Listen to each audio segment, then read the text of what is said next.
So, the long-awaited day has arrived. 11 months after Season 2 was announced to be in production, we have got a 5-minute presentation uploaded by Twin Engine. Within it was interviews with multiple members of staff, our first PV, and a release date of June 2023, airing alongside the final season of Attack on Titan.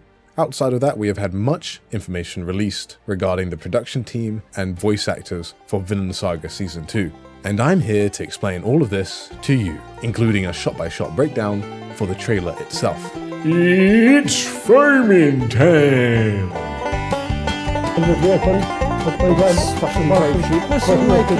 Oh, a nice bit of cow shit. Hope it's cow shit.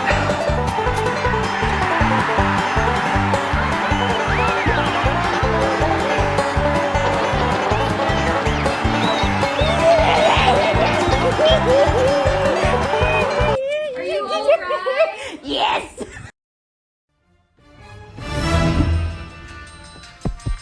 Awooga!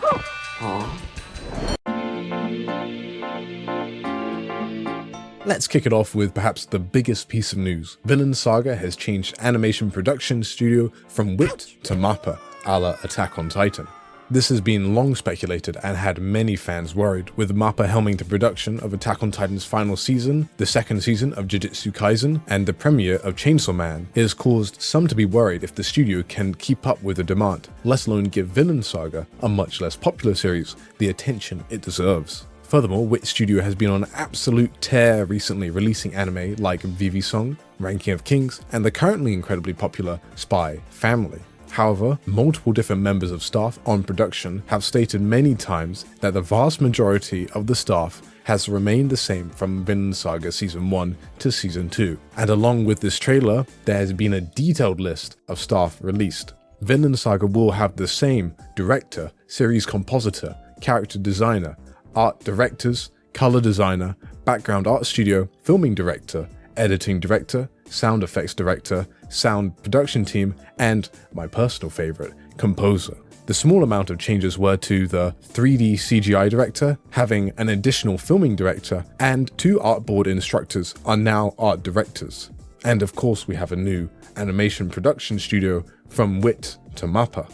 There are other roles not mentioned which suggests that these have not been reprised. These are screenplay director, 3D CGI production, and digital works. As you can see, zooming out, the staff is largely the same. Most of the key members of staff, including director, animation director, composer, character designer, art director, have remained the same. Trust me, these lads are bigger Vinland Saga fans than you could ever be. I believe that Yamada and his team have played a not so small role in even getting us a Season 2 to begin with. They clearly love this series, so please trust them. Yukimura is seemingly very good friends with director Yamada, hosting live informal events on Twitter Spaces and tweeting to each other often. Here's a picture of them fishing together. We open the presentation with 2 questions posed. The first is from Thors, who asks, what is a true warrior? The second is Askeladd asking the question of what Thorfinn will do once he is gone. We then cut to author Makoto Yukimura, director Shuhei Yamada, producer Hiroya Hasegawa, and animation and character designer Takehiko Abaru, all giving their thoughts of the production. Both Yukimura and Yamada talk about how the international audience brings a different vibe, one that is refreshing and exciting. Yukimura talks about having such a large international fan base gives him the feeling of having many friends around the world. He says Season 2 is very good and he really hopes that we enjoy it. But perhaps most importantly, he says that we will get anime original content, stating, there are parts of the story that I didn't get to write about in the book, and I hope that you can look forward to these original parts of the anime. Hasegawa and Abaru both talk about being able to focus on the character expressions as they're more detailed in this part of the manga. Hasegawa also expands, saying that they were able to make scenes livelier thanks to the money and success of Season 1. He explains, as I said before, that while the animation production has changed from WIT to MAPPA, the staff has largely remained the same. It should be noted that Hasegawa, the producer of the anime,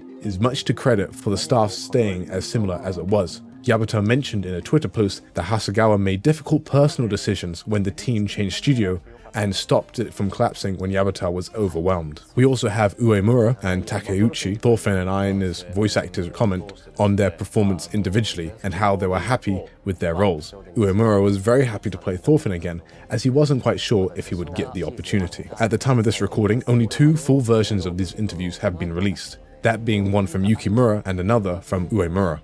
Twin Engine will probably be releasing more of these with full English subtitles, so keep an eye out for that. Now we move on to the trailer. I will go over some non-anime spoiler details first. The trailer starts off with Askeladd telling Thorfinn to get up. We then transition to Thorfinn, both in the prologue and also in the future. He's reminiscing on how he was at war since he was 5 years old, stating how he used to be a warrior. The official Vinland Saga website talks about how he was a slave and lost his purpose in life. We are then introduced to the lad on the boat at the end of episode 24, Aina, as he talks about how his village was raided twice when he was younger. He is also a slave on Ketil's farm alongside Thorfinn. We also have multiple new characters talk over the trailer, which in order are Arnid, Olmar, Peter, Ketil, Thorgil, Sverkel, and Snake, all characters that play a fairly large role in the story. Arnid is described as a kind-hearted woman who is a slave like Aina and Thorfinn. Snake is a leader of the bodyguards on Ketil's farm. We even get to see him and Thorfinn sparring in this scene. Snake says to him, "See, your body does want to live." Thorgil is the first son of Ketil and serves on Canut's guard, while Olmar is the second son of Ketil and wants to make a name for himself on the battlefield. We see Leif returning. He mentions he's looking for Thorfinn, just as he was in season 1. You can even see a picture of him in front of Aina here. We also see that Canute is returning, not with just 1 new design, but 2. He is heard talking at the end of the trailer to an unknown voice, the voice telling him he needs to keep piling the corpses high to reach his goal. Canute tells the voice to stop laughing, stating that this is all for the sake of the love he has lost, a reference to his conversation with Willibald back in season 1. Before I jump into the analysis of the trailer in more detail for the manga viewers, I want to talk about some of the seiyus or voice actors and what roles they have worked on. The Vinland Saga Twitter account has tweeted out many infographics of interviews with the voice actors, so feel free to read them in your own time. Yuto Uemura, Kensho Ono, Akio Otsuka, and Yoji Ueda have all reprised their roles as Thorfinn, Canute, Thorkel, and Leif respectively. Shunsuke Takeuchi is playing as Aina. He's probably most well known for playing as Takeda in My Senpai's Annoying or Brawler Akudama Drive. そっか。五十嵐、今日のプレゼン、お前がやってみるか？え？資料を作ったのはお前だし、内容は頭に入ってるだろう？ Playing Arnid is Mayumi Sako, a voice actress that has had much experience playing in dubs of live-action movies such as Rachel McAdams in Sherlock and Southpaw, but she also is an uncredited voice in Spirited Away and has played Helena Harper in Resident Evil 6. デボラ、あと少しよ、頑張って。デボラ、しっかりして。デボラ！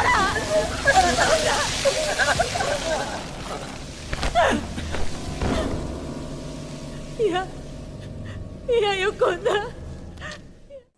Playing Snake is Fuminori Komatsu, probably most well known for playing Ponahi in JoJo's Bizarre Adventure. He also plays as Sam Ibrahim in The Great Pretender and as Adam Freeman in the B-movie. 自分で言うのもなんだが、私は悪いやつだ。根っからの悪だよ。だからわかる。この花が匂いを嗅ぎ分ける。私と同類の匂いを。お前は悪だ。Playing Oma is Yu Hayashi, whose most well-known roles are probably Miranjiro Sano from Tokyo Revengers, Tanaka from Haikyuu, and Smokey Brown from JoJo's Part 2.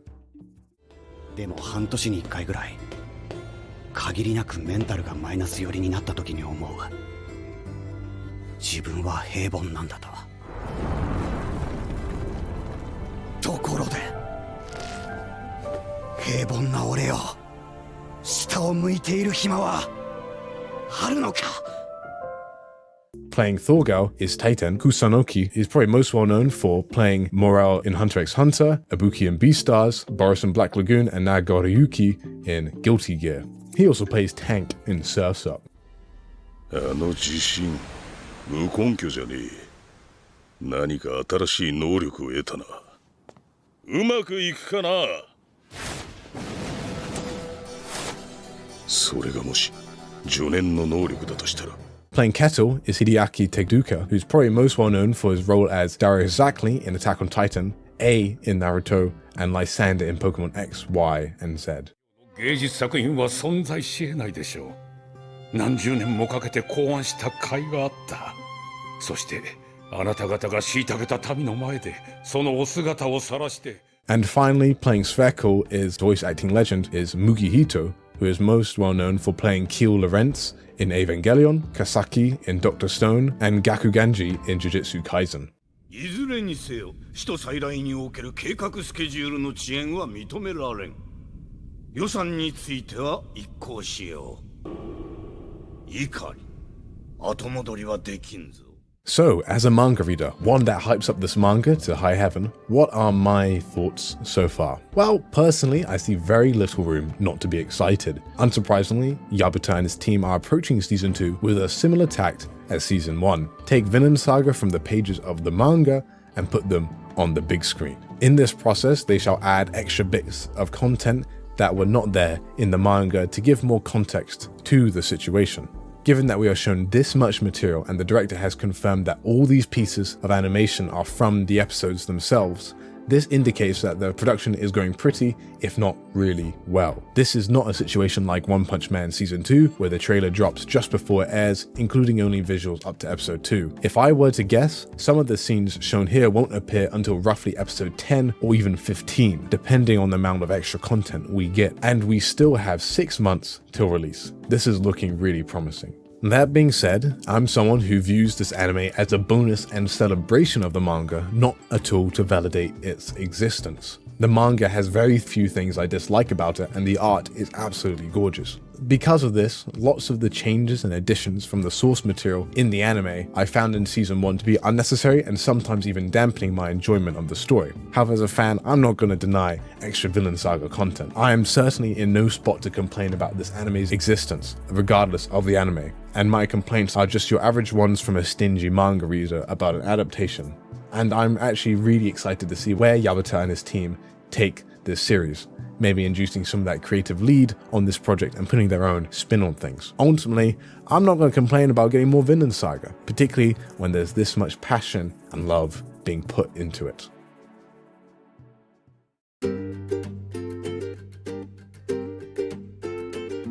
So now, only with the manga readers left, I like to go through this trailer shot by shot, frame by frame. So if you're an anime only and don't want to get spoiled, now's your time to scram.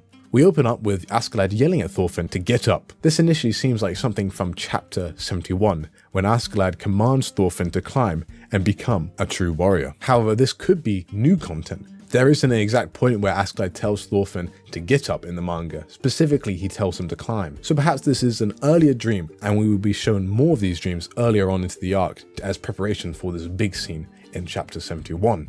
Or this is just a translation subtlety that is getting lost.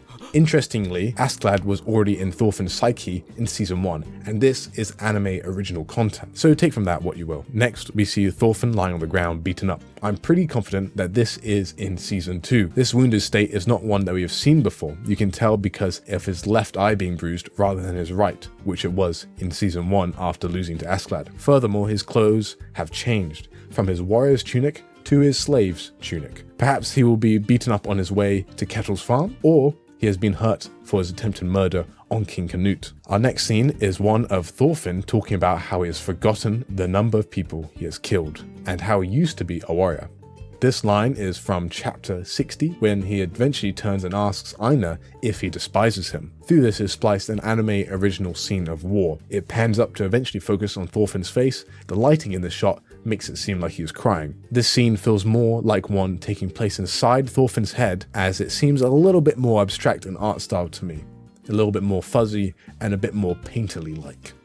Thus, I guess it's not a substantially time-consuming flashback. Next, we get a title page which translates to Guilt of Beasts. Norse warriors have been referred to beasts as many times, particularly in Willibol's discussion with Canute. This beast label is further pushed onto Thorfinn by Hild multiple times during the expedition arc. So it shouldn't be a surprise that this is a reference to Thorfinn's guilt, but also the guilt of those who wish to recompense for their action, like Olmar later in this arc. We then get Einar talking about his backstory and how his village was twice invaded.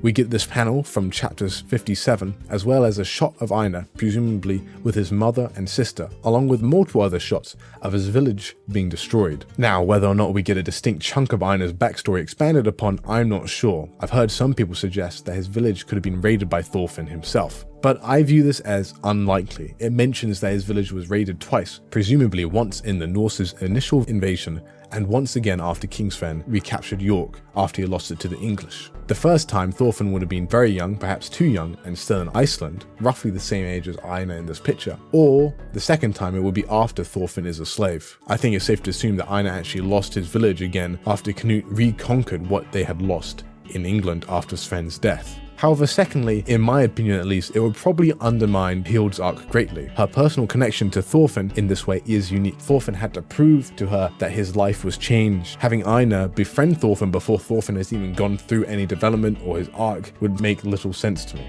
Furthermore, Einar's anger towards Thorfinn is quenched precisely because Thorfinn didn't kill his family, and I'd assume that anger would extend towards his whole village as well. However, despite my points, there is a shot with a very young Thorfinn during this exchange, so this is always a possibility.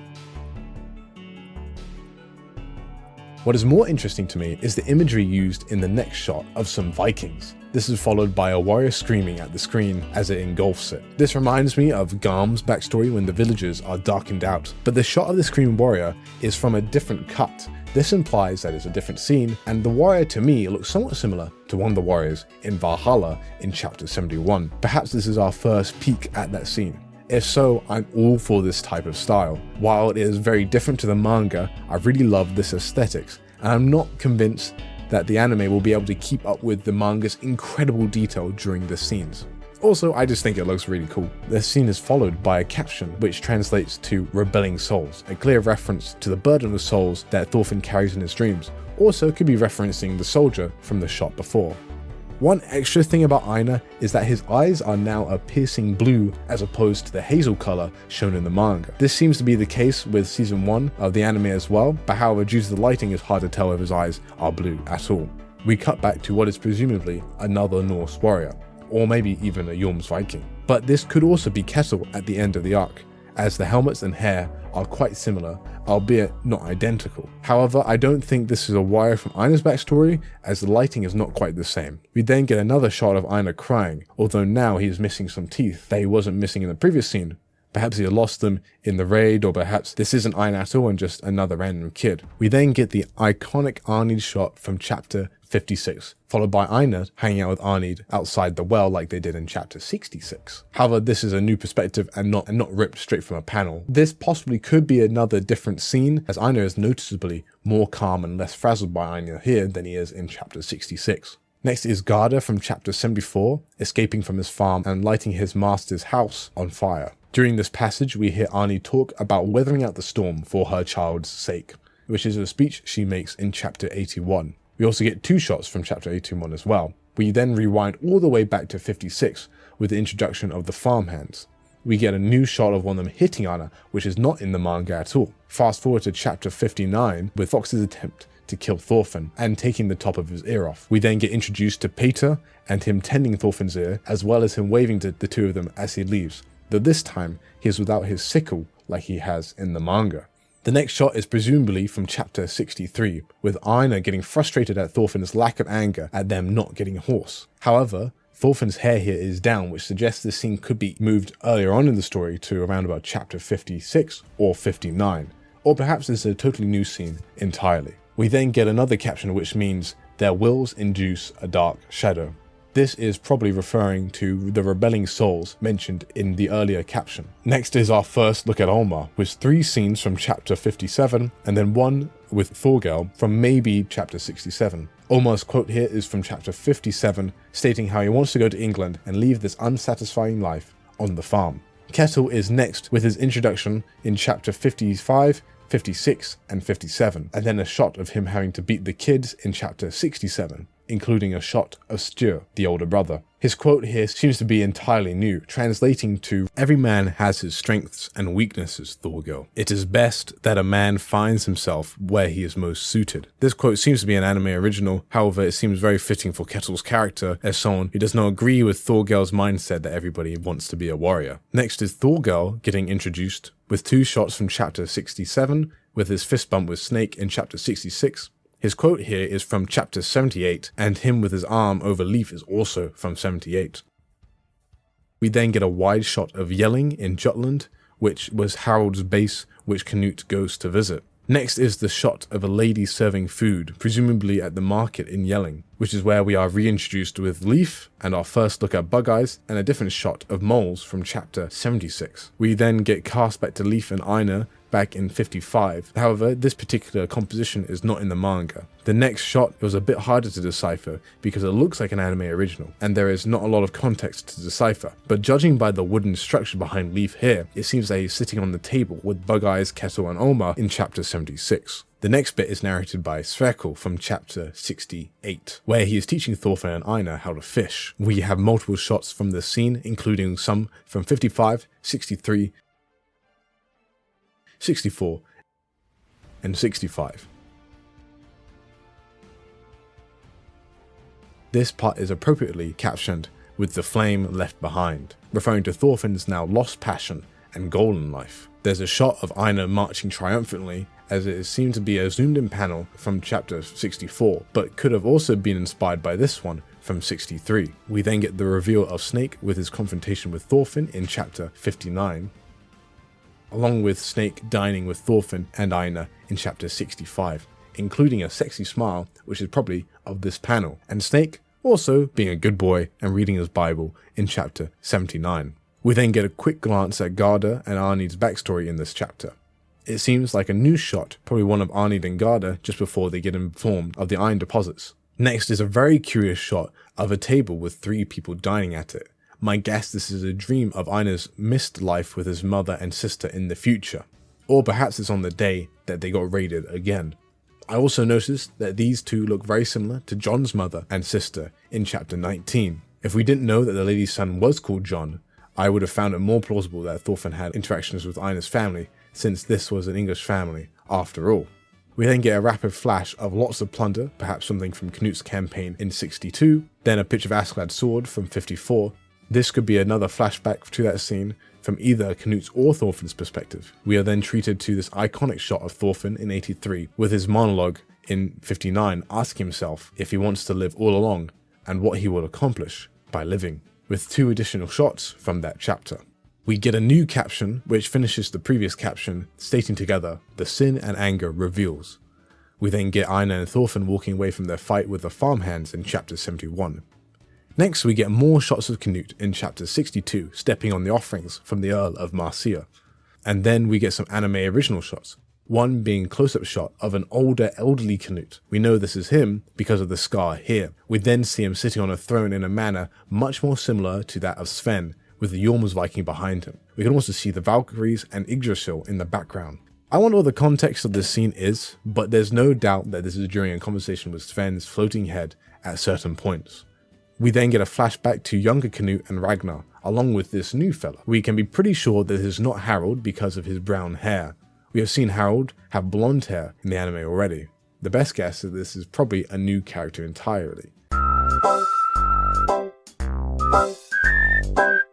Some have theorized this is perhaps Edmund II of England, Edmund Ironside. While Canute never knew him when he was younger, he did go to war with Edmund over England and eventually take control over him. While historically Edmund's death is most likely due to natural causes, in Vinland Saga's lore it is heavily implied that Canute actually poisoned him along with Ethelred the Unready. Later we get to see a similar looking man get crowned, which given the context of the series is almost certainly Edmund, however we will talk about this more later. We get shots of Canute and Gunnar in chapter 61, Floki in 62, Canute's sister Estrid in 72, Edmund, quote-unquote, being crowned, Ethelred's poison cup and Asgeir in 62, Thorkel in 61, and Wolf in 72. Next is a new shot of Askeladd reflecting in either the eye of Thorfinn or Canute. I'm more inclined it is Thorfinn because of the hair, However, there's a little shadow in this top left corner that could indicate Canute's headband. Next is of Canute in presumably chapter 61, although the lighting is different, so it could also be a new scene. A brief flashback of Canute, Wolf and Gunnar is here in chapter 67, along with a close-up of Canute touching a scar in chapter 67.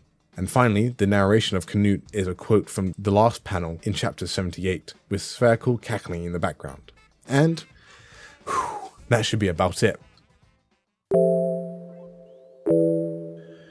So I've had to rewrite this conclusion so many times due to the frequency of new information coming out. The biggest piece of news is that we will be getting 24 episodes, as confirmed by Hasegawa in the full interview they had with Yapata and Abaru, which leaves us as fans in a bit of a pickle. How much of the manga will be covered? Within season 1, we got roughly 3 episodes worth of anime original content. There were more changes, but this was mostly due to the chronology, not the actual content within each episode. And if we take these 3 episodes out, and assuming that each episode is roughly 21 minutes long, removing both the opening and the ending, we get a number of around 3.2 manga pages covered per minute of anime, which is around about 67.6 pages per episode. If we apply this rate to Farmland, this will result in only 16.02 episodes of content. If we include all of the slave arc and up to the end of the Hunter and the Hunted chapters, we would get almost bang on 24 episodes. It's 24.016 episodes. So surely this latter option is correct. After all, the ending of episode 24 teased Einar, Gudrid, and Hild, so it would be weird for them to hype them all up just for not all of them to appear in the same season. Furthermore, Hasegawa in his interview seemed to suggest they were only focusing on making season 1 and season 2 together as a package, with no mention of season 3. But despite this making sense on paper and having a strong compelling case for before we had all this news announced, we now know with the new facts on the ground that we will be getting new original anime content. This includes more Snake background information, more Canute political focus and his reconquering of England, and more development of Einar's background. Furthermore, while Yamada considers all these changes small, he also hints that there will be more changes than in season 1. So this leaves us with 3 options. We have roughly 16 episodes of the slave arc from the manga, with an additional 8 episodes of anime original content. Perhaps most of this is spent on Canute's side of things, and we have a mini arc of him taking control back over England. However, having a third of season 2 content be completely original seems pretty hard to believe for me. Season 1 already felt like quite a bit, and that's only 3 episodes, so that's over 2 times the amount of original content that we would have got in season 1 if we assume that we have 8 episodes of new content in season 2. And the second option would be to have all 24 episodes be manga original content and end on Hild's introduction. The third option would be to go up to the end of Gudrid's introduction in the Fetid Turn chapters, assuming once again that the rate of manga material covered is the same as season 1. This leaves us with around about 19.5 episodes of anime based on manga material, and the other 4.5 episodes to be anime original material.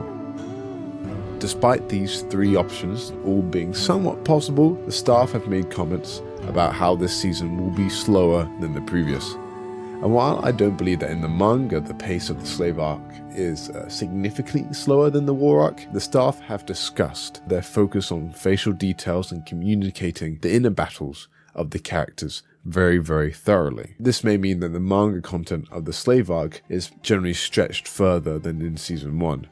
So, with all this information, what is the best case scenario? Well, to me, it's that we have original content changing Thorfinn's reunion with Ylva, fulfilling her potential set up in chapter 21.5, because this would erase the worst page in Vinland Saga. Please, Yamada. Yeah, thank you, Yamada. Yeah, and I'll see you guys in the next video. Bye-bye.